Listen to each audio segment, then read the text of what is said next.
2022년 12월 6일 화요일입니다. 우리 다 같이 사도신경으로 신앙 고백하심으로 새벽 기도회 시작하겠습니다. 나는 전능하신 아버지 하나님 천지의 창조주를 믿습니다. 나는 그의 유일하신 아들 우리 주 예수 그리스도를 믿습니다. 그는 성령으로 잉태되어 동정녀 마리아에게서 나시고 본디오 빌라도에게 고난을 받아 십자가에 못 박혀 죽으시고 장사된 지 사흘 만에 죽은 자 가운데서 다시 살아나셨으며 하늘에 오르시어 전능하신 아버지 하나님 우편에 앉아 계시다가 거기로부터 살아있는 자와 죽은 자를 심판하러 오십니다. 나는 성령을 믿으며 거룩한 공교회와 성도의 교제와 죄를 용서받는 것과 몸의 부활과 영생을 믿습니다. 아멘. 우리 찬송가 536장 찬송하시겠습니다. 찬송가 536장입니다.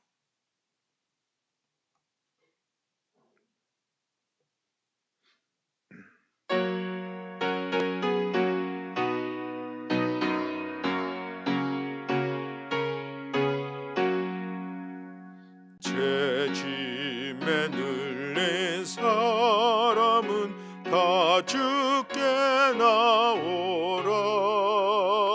주 말씀 의지할 때에 곧 평안 얻으리.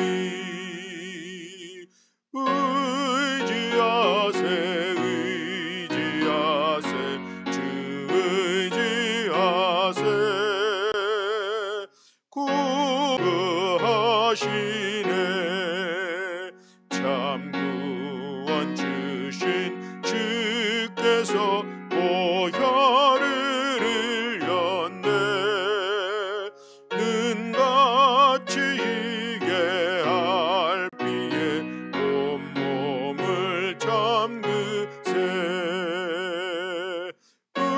의지하세 의지하세 주 의지하세 구하시네 구하시네 꼭 구하시네. 길 대신 우리 구세주 늘 인도하시네. 너 지체 말고 믿으면 참 복을 받겠네. 의지하세 의지하세 주 의지하세 구하시네 구하시네 꼭 구하시네. 온 성도 하나 되어서 영광길 걸으면 한없는 은혜 받아서 영원히 노래를. 의지하세 의지하세 주 의지하세 구하시네 구하시네 꼭 구하시네.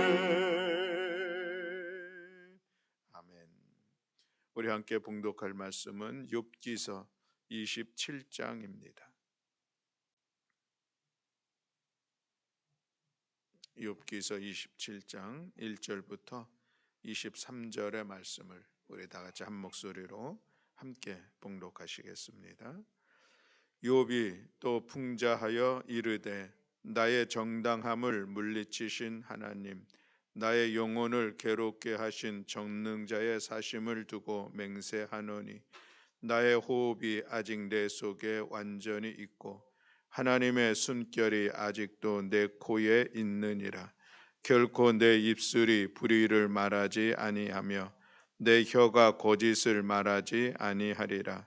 나는 결코 너희를 옳다 하지 아니하겠고 내가 죽기 전에는 나의 온전함을 버리지 아니할 것이라. 내가 내 공의를 굳게 잡고 놓지 아니하리니 내 마음이 나의 생애를 비웃지 아니하니라. 나의 원수는 악인같이 되고 일어나 나를 치는 자는 불의한 자같이 되기를 원하노라. 불경건한 자가 이익을 얻었으나 하나님이 그의 영혼을 거두실 때에는 무슨 희망이 있으랴. 환난이 그에게 닥칠 때에 하나님이 어찌 그의 부르짖음을 들으시랴. 그가 어찌 전능자를 기뻐하겠느냐. 항상 하나님께 부르짖겠느냐. 하나님의 솜씨를 내가 너희에게 가르칠 것이요 전능자에게 있는 것을 내가 숨기지 아니하리라. 너희가 다 이것을 보았거늘 어찌하여 그토록 무익한 사람이 되었는고. 악인이 하나님께 얻을 분깃 포악자가 전능자에게서 받을 산업은 이것이라. 그의 자손은 번성하여도 칼을 위함이요 그의 후손은 음식물로 배부르지 못할 것이며 그 남은 자들은 죽음의 병이 둘 때에 묻히리니 그들의 과부들이 울지 못할 것이며 그가 비록 은을 티끌같이 쌓고 의복을 진토같이 준비할지라도 그가 준비한 것을 의인이 입을 것이요 그의 은은 죄 없는 자가 차지할 것이며 그가 지은 집은 조음의 집 같고 파수꾼의 초막 같을 것이며 부자로 누리려니와 다시는 그렇지 못할 것이요 눈을 뜬즉 아무것도 없으리라. 두려움이 물같이 그에게 닥칠 것이요 폭풍이 밤에 그를 앗아갈 것이며 동풍이 그를 들어 올리리니 그는 사라질 것이며 그의 처소에서 그를 몰아내리라. 하나님은 그를 아끼지 아니하시고 던져버릴 것이니 그의 손에서 도망치려고 힘쓰리라. 사람들은 그를 바라보며 손뼉을 치고 그의 처소에서 그를 비웃으리라. 아멘. 할렐루야. 아멘. 우리 욥기서를 전체적으로 다시 한번 보면 이제 3장부터 시작한 이 세 친구들과의 변론이 있었습니다. 치열한 변론이 이제 26장에서 이제 마무리되게 되죠. 그리고 27장에서는 이제 욥이 지금까지의 일관된 주장처럼 이 친구들의 이 변론이 결코 올바른 권면이 아니한 허탄한 것임을 지적하고 있습니다. 그리고 그와 더불어서 자신의 순전함을 주장하는 그런 이야기가 1절부터 12절까지입니다. 그리고서 13절부터 23절까지는 하나님께서는 악인에게는 반드시 공의로 심판하신다는 사실을 다시 한번 정확하게 또 이야기하고 있는 것을 볼 수가 있습니다. 오늘 우리는 본문을 통하여서 이 악한 자들에게 소망이 없는 그 이유를 본문을 통해서 찾아보고자 합니다. 악한 자들은 이 땅 가운데 형통하는 듯도 하기도 하고 뭔가 부러워할 만한 그런 모습들이 있기도 하지만 그러나 그럼에도 불구하고 그들에게는 소망이 없다는 것이죠. 오늘 본문의 세 가지 말씀을 보면 그렇습니다. 첫 번째로는 우리 8절에 있는 말씀인데 8절 말씀을 우리 함께 봉독하겠습니다.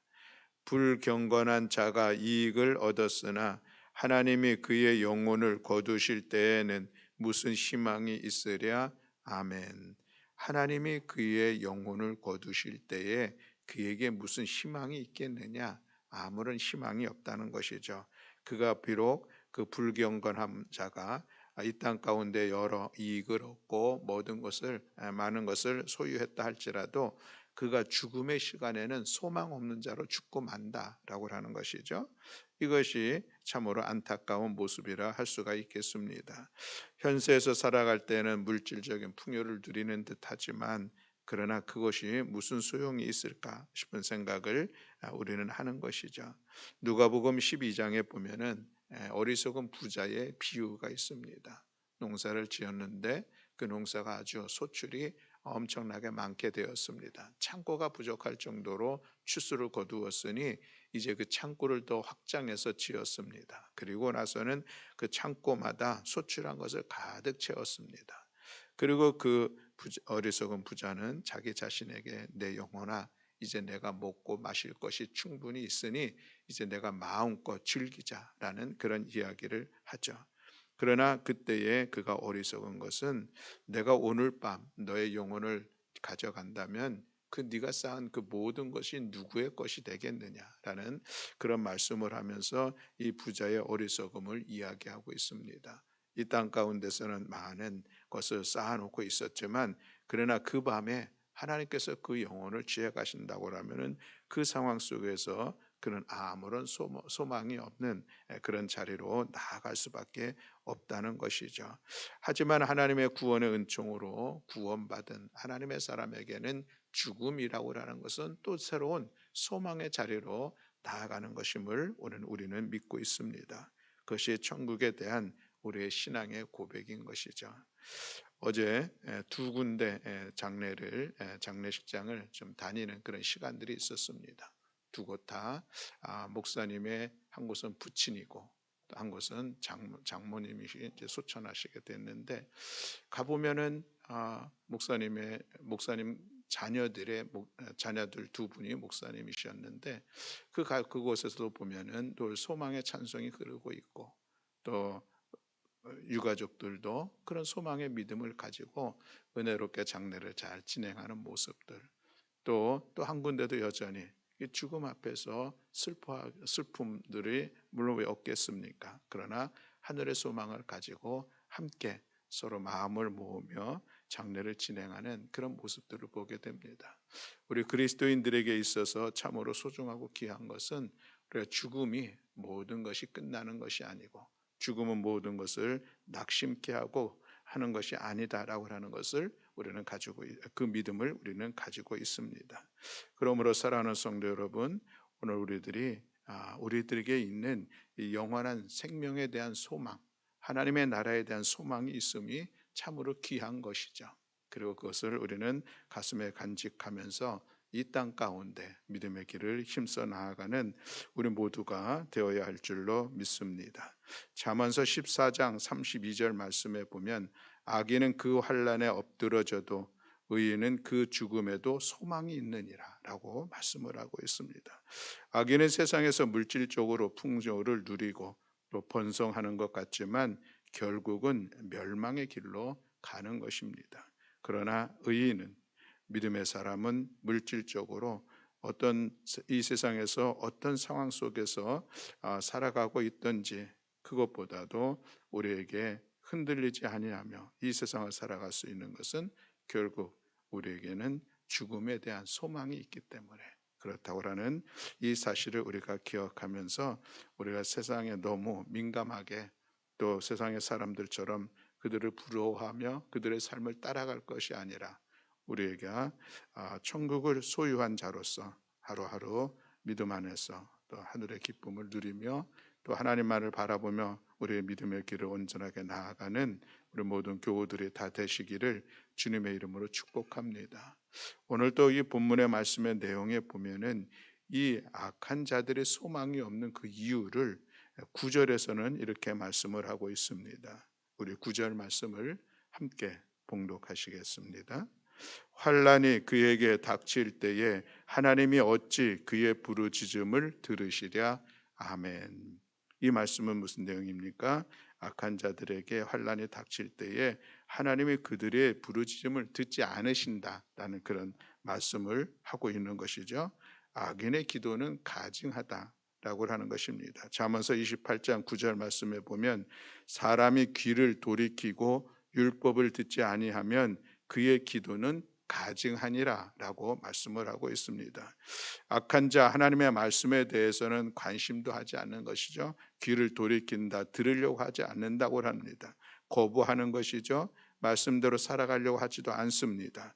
그러나 그럼에도 불구하고 하나님의 도우심을 받고자 힘들고 어려운 상태에서 하나님께 기도할 때에 하나님께서 그들의 기도를 들어주시지 않는다라는 그런 말씀인 것이죠.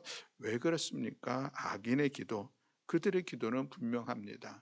야고보서 4장 3절에 있는 말씀처럼 자기의 정욕을 위해서 구하기 때문에 그런 것이죠. 구하여도 받지 못하면 정욕으로 쓰려고 잘못 구함이라 말씀하고 있습니다. 또 이 악한 자들이 그들의 기도 가운데 하나님께서 부르짖어도 기도 듣지 아니하시는 것은 그들은 가난한 자의 소리를 외면하였기 때문이다라고 잠언서 21장 13절에 말씀을 하고 있습니다. 그 말씀을 보면 귀를 막아 가난한 자들의 부르짖는 소리를 듣지 아니하면 자기가 부르짖을 때에도 들을 자가 없으리라라고 말씀을 하고 있는 것이죠. 물론 여기서 다른 사람도 듣지 않겠지만 하나님께서도 악한 자의 소리에 대해서 관심하지 않는 자, 그 기도를 들으시지 않는다라는 말씀은 오늘 우리가 귀하게 또 한번 다시 새겨야 될 말씀이라 하겠습니다.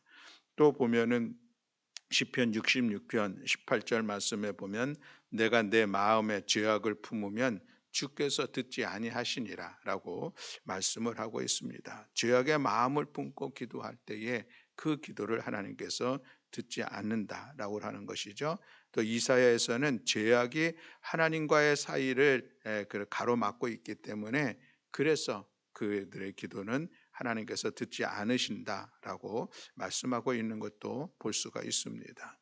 그렇습니다. 사랑하는 성도 여러분, 악한 자, 그들은 스스로 지은 죄로 인하여서 마음이 완악해졌고 하나님 앞에 기도하지도 못하죠. 그러나 그들이 환난 당할 때에 그때에 비로소 하나님 앞에 기도하지만, 그러나 하나님께서는 그런 자기의 욕심을 위하여서 또 자기의 유익만을 위하여서 구하는 기도 가운데 응답하지 않으신다라고 하는 이 말씀은 오늘 우리가 다시 한번 우리의 자신을 돌아보아야 할 줄로 믿습니다.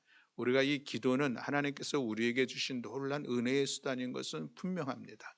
그런데 우리가 때로는 그 은혜의 수단인 이 기도를 나의 욕심을 위하여서 나의 이익을 위해서만 기도한다고 하면은 그것은 결코 은혜의 수단이 될 수는 없을 것입니다. 왜냐하면 하나님은 우리의 욕심을 채워주시는 분이 아니잖아요. 하나님은 우리의 정욕을 위해서 우리에게 뭔가를 허락해 주시는 분이 아니다라고 하는 이 사실을 오늘 우리가 기억하면서 우리가 늘 하나님 앞에 기도할 수 있는 것은 참으로 귀한 은혜의 시간입니다. 그러나 그럼에도 우리의 이 기도가 하나님의 선하신 뜻을 이루기를 위하여서, 하나님의 선하심을 마음껏 드러내기를 위하여서, 또 나아가서 근본적으로 하나님의 영광을 위하여서 우리가 기도하는 것입니다.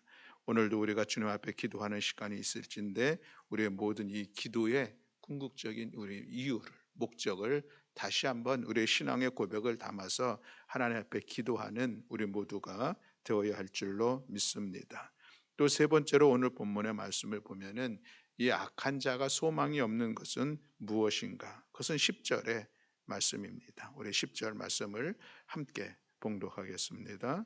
그가 어찌 전능자를 기뻐하겠느냐? 항상 하나님께 부르짖겠느냐? 아멘. 이 말씀에 보면 악한 자는 하나님께 기쁨이 되지 못하고 하나님을 기뻐하지도 않는 그런 삶의 모습이 있다라고 하는 것을 우리가 볼 수가 있는 것이죠. 하나님을 섬기는 듯한 그런 모습이 있을 수는 있겠습니다. 그러나 진심으로 하나님을 섬기는 그런 믿음의 모습들을 바라볼 수가 없는 것이죠. 하나님을 섬기는 모양은 갖출지라도 그 마음은 하나님을 떠나 있는 그런 모습이 충분히 있을 수 있습니다. 이스라엘 백성들도 그런 모습이 있었고 오늘 우리들의 신앙생활을 하는 사람들 중에서도 보면은 그러한 신앙생활을 하고 있는 사람 분명히 있음을 우리가 볼 수가 있습니다. 그러므로 이 악한 자는 하나님을 기쁘게 할 수는 없는 것이죠. 더군다나 이 악한 자가 사악한 본성으로 인하여서 하나님과 영적인 교제를 나눌 수 있을까? 그런 관계도 우리는 생각해 볼 수는 결코 없을 것입니다. 하나님과 이 교제한 그런 체험이 없기 때문에 하나님의 뜻을 분별할 수도 없고 또 하나님의 기쁨을 위하여서 살아가는 그런 삶의 자리를 찾아볼 수가 없습니다. 그러니 그들에게 무슨 소망이 있을까 하는 그런 생각을 오늘 우리가 다시 한번 갖게 되는 것이죠. 사랑하는 성도 여러분, 우리의 믿음이 하나님 앞에 신실하고 진실된 믿음의 모습이 있기를 간절히 소망합니다.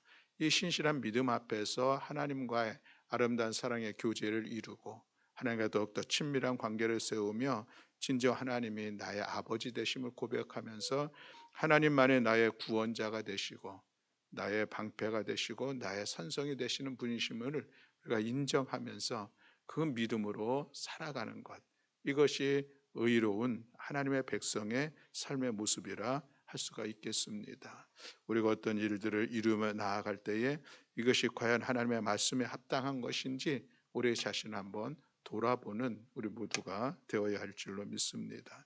그저 내가 원하는 대로, 내가 하고 싶은 대로 하나님의 말씀을 또 마음껏 적용하면서 살아간다고 하는 것은, 그것은 신실한 신앙의 모습이라 할 수가 없습니다. 더욱더 성숙한 신앙인이라면, 우리의 믿음의 장성함이 있었다면은, 그렇다고 하면은 내 삶이 전정 하나님께서 기뻐하시는 것인지 돌아보는 시간이 되기를 원합니다. 하나님께서 기뻐하신다고 하는 것은 우리가 하나님의 말씀 앞에 순종하며 하나님의 말씀을 내 삶의 기준으로 삼으며 살아가는 이런 삶의 모습, 하나님께서 과연 기뻐하시지 않겠습니까? 아무쪼록 우리 사랑하는 성도 여러분, 오늘 하루도 여러분들의 삶이 말씀을 따라 나아감으로 인하여서 하나님의 기뻐하심을 잊고 또 하나님께서 기뻐하시는 복된 삶이 다 되시기를 주님의 이름으로 축복합니다. 아멘. 기도하겠습니다. 사랑과 은혜가 많으신 하나님 아버지, 감사합니다. 오늘 말씀을 통하여서 우리가 악한 자들, 불의한 자들, 경건하지 못한 자들의 삶의 모습이 형통한 듯하고 부유한 듯하고 뭔가 우리의 마음을 빼앗아가는 그런 모습들이 있지만, 그러나 결코 그들에게 소망이 없음을 우리는 다시 한번 돌아보면서 우리가 믿음 안에서 온전하게 말씀을 따라 살아감으로 하늘에서 하나님께서 우리에게 주시는 소망의 삶의 자리를 세워갈 수 있도록 은총 허락하여 주시옵소서. 악한 자들, 그들은 죽음에 대한 소망이 없기 때문에, 악한 자들, 그들은 하나님께서 기도를 들어주시지 않기 때문에, 악한 자들, 그들은 하나님을 기쁘게 할 수 없기 때문에 그들에게 소망이 없음을 우리가 기억하면서 우리가 하나님의 사람으로서, 믿음의 사람으로서 하나님의 기뻐하심을 힘입어 나아가는 복된 성도들 되기를 소망하며 나아가게 하시고, 또 오늘도 우리가 우리의 기도를 들어 응답하여 주실 여호와 하나님을 신뢰하면서 고난 중에도 소망의 삶의 자리를 세워가게 하시고, 우리에게 있는 영원한 하나님의 나라의 소망을 가지고 이 땅 가운데 말씀을 따라 믿음의 길을 걸어가는 우리 모두가 될 수 있도록 은총 허락하여 주시옵소서. 오늘도 이 새벽에 우리의 기도를 들어 응답하시고 역사하여 주실 여호와 하나님을 찬양하며 우리 구주 예수 그리스도의 이름으로 기도드렸습니다. 아멘. 하늘에 계신 우리 아버지여, 이름이 거룩히 여김을 받으시오며 나라가 임하시오며 뜻이 하늘에서 이루어진 것 같이 땅에서도 이루어지이다. 오늘 우리에게 일용할 양식을 주시옵고 우리가 우리에게 죄 지은 자를 사하여 준 것 같이 우리 죄를 사하여 주시옵고 우리를 시험에 들게 하지 마시옵고 다만 악에서 구하시옵소서. 나라와 권세와 영광이 아버지께 영원히 있사옵나이다. 아멘.